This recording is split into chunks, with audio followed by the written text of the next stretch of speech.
An apology is an apology, no matter when it is offered or given. So it is not saying, there's no saying that we should forget that unfortunate incident.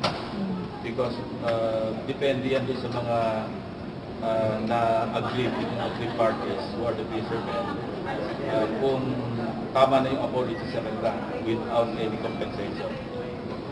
Pero so significant ba yun? Hindi naman Chinese government na nag-apologize actually, yung owner lang ng Chinese vessel. Well, in the meantime, that's good enough. But I think that would be discussed in the visit of the President. And I'm just hoping that it would be taken up as a matter of fact. And the Chinese government will, also consider offering the same apology on behalf of the Chinese government. So what should follow, sir? Compensation, sir? What should follow po? It depends on the aggrieved parties. Ako kasi forgiving. Yung mga humingi sa akin ng tawad, hindi ko naman siningil.